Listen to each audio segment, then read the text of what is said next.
Before we get into the video, a couple of safety things we must go through. So first thing, unplug the machine from the power supply. Isolate that plug so nobody else can plug it back in while you're working on it.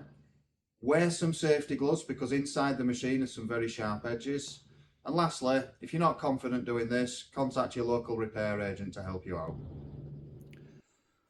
Okay, so in this video we're going to talk about the types of filters that you get on a cooker hood and how you would clean and maintain them.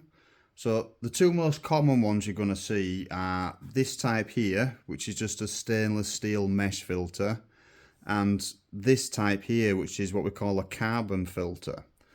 Now, just about all cooker hoods will have a stainless steel filter. Some of the higher end machines might also have a carbon filter. So you're not going to see both of these on the same machine. The likelihood is you're going to come across that, but they're only on certain types of cooker hoods. They're not on every one. So I'm just going to talk about this one for the moment. This is a stainless steel mesh filter. Now, the whole point of any of these filters is to try and prevent the fat and grease from your cooking getting into the extractor fan. These are not self-cleaning. These do require some maintenance from yourself. So after a while you will see a build-up of grease and fat on the front and maybe even on the rear side of it as well. A couple of ways you can clean these.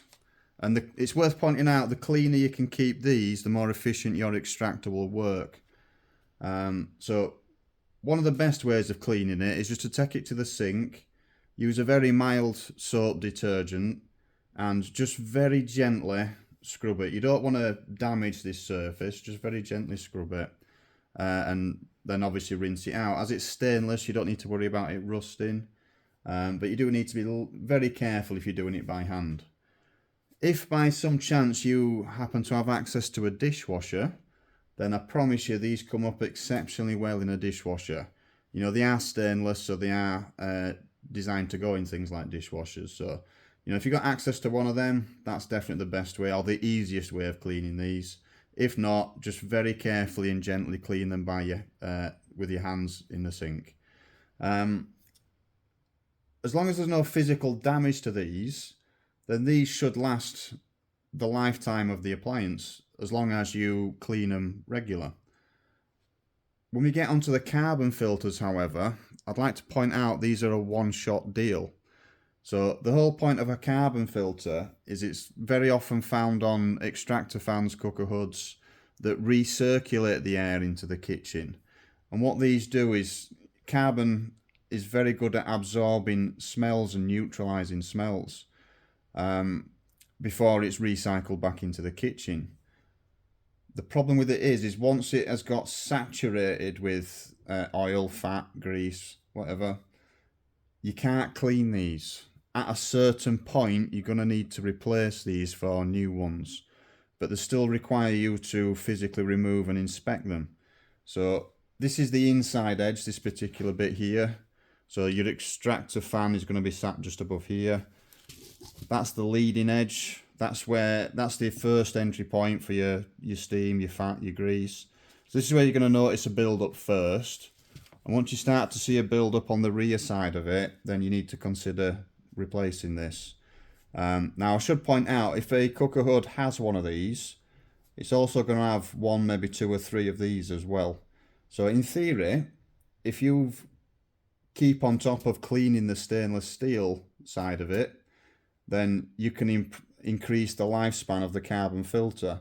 But if these get left and ignored, or just not cleaned very frequently, then you are going to need to change that at some point. Now, there is one other filter I want to talk about. I don't have an example to show you, I'm afraid. But it's generally only found on really old cooker hoods or extractors. And it's more of a paper filter. So it will go onto a metal grid similar to this, and the paper filter is attached to one side of it. Now, as it's paper, you can't clean it, so once it's got saturated, it's like that, you just have to change it. But you tend to be able to get it on big sheets or a roll of it, and you just cut it to size. But like I said, you don't tend to see them so much these days. On most cooker hoods, you are definitely going to see at least one, if not two or three of these. And on certain types of machines, you're also going to see a carbon filter. And as I mentioned right at the start of the video, you want to keep the efficiency of your cooker hood or extractor in tip-top condition, then you need to clean and maintain these filters or replace them where necessary. So that is filters on cooker hoods.